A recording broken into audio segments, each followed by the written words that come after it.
9-ാം ദിവസത്തെ നോമ്പുകാല ധ്യാന ചിന്തയിലേക്ക് ഏവർക്കും ഹൃദ്യമായ സ്വാഗതം. ഇന്നത്തെ ചിന്താ വിഷയം നിവർത്തിയാകേണ്ട നിയോഗം. ചിന്തയ്ക്കാധാരമായി തിരഞ്ഞെടുത്ത വേദഭാഗം മത്തായി എഴുതിയ സുവിശേഷം 3-ാം അധ്യായം 17-ാമത്തെ തിരുവചനം.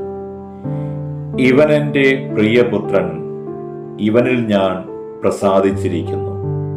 പൗലോ കൊയ്ലോയുടെ ഫിഫ്ത്ത് മൗണ്ടൻ എന്ന നോവലിൽ കാവൽ ഭടന്മാരെ പേടിച്ചിട്ട് സംശയത്തോടെ തന്റെ പ്രവാചക ദൗത്യം പോലും മറന്ന് അക്ബർ നഗരം വിടാൻ ഒളിച്ചു താമസിക്കുന്ന ഏലിയ പ്രവാചകന് ദൈവത്തിന്റെ മാലാഹ പ്രത്യക്ഷനായി. ഏലിയാവ് പറഞ്ഞു, അവിടുത്തെ പ്രവാചകനായി കഴിയാനുള്ള അർഹത ഞാൻ നഷ്ടപ്പെടുത്തിയിരിക്കുന്നു. ഞാൻ എന്നെ തന്നെ സംശയിച്ചു. മാലാഹ മറുപടി പറഞ്ഞു, അത് കാര്യമാക്കേണ്ട. സംശയം മനുഷ്യ സഹജമാണ്. സ്വയം നിഷേധിക്കാനും നിരാകരിക്കാനും അവന് അധികാരമുണ്ട്. പക്ഷേ സ്വന്തം നിയോഗം എന്താണെന്ന് മാത്രം മറന്നു പോകരുത്.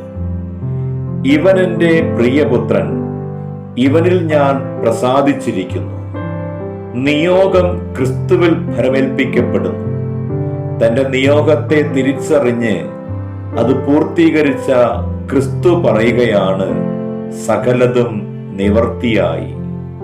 നിവർത്തിയാകേണ്ടത് നിയോഗമെന്ന് ക്രിസ്തു നമ്മെ പഠിപ്പിക്കുന്നു. നോമ്പ് ഒരു നിയോഗമാണ്. ചിലതിനെ വെടിയണം, ദൈവത്തോട് കൂടുതൽ പറ്റിച്ചേരണം. നോമ്പിന്റെ വഴികളിൽ പ്രലോഭനങ്ങൾ ഉണ്ട്. അതിൽ അകപ്പെട്ടു പോകരുത്. ഉപവാസത്തിലും പ്രാർത്ഥനയിലുമായിരുന്ന ക്രിസ്തു പോലും പരീക്ഷിക്കപ്പെടുന്നു. പരീക്ഷിക്കപ്പെടുന്നത് പാപമല്ല, എന്നാൽ പരീക്ഷയിൽ അകപ്പെടുന്നത് പാപമാണ്. പരീക്ഷയിൽ അകപ്പെടുമ്പോൾ നിയോഗത്തെ നാം മറക്കും.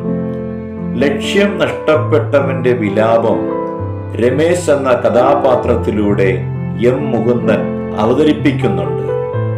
ഇല്ല, ഞാനൊന്നും നേടിയിട്ടില്ല. ഒരു ചുക്കും ഞാൻ ഈ ജീവിതത്തിൽ സമ്പാദിച്ചിട്ടില്ല. ഞാൻ നേടുവാൻ ആഗ്രഹിച്ചിട്ടേയുള്ളൂ. നേടിയെന്നത് മിഥ്യയാണ്. ഞാൻ സൃഷ്ടിക്കപ്പെട്ടു, സ്നേഹിക്കപ്പെട്ടു, മരിച്ചു. പിന്നെ കാലാകാലം എന്നെ സൂചിപ്പിക്കുന്ന അക്ഷരങ്ങൾ കൊത്തിയ സ്മാരകശിലയിൽ ഞാൻ അടക്കപ്പെട്ടു.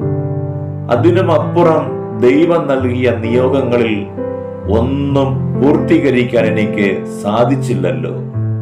ചിന്തകളിൽ ഈ വാക്കുകൾ നിറയട്ടെ.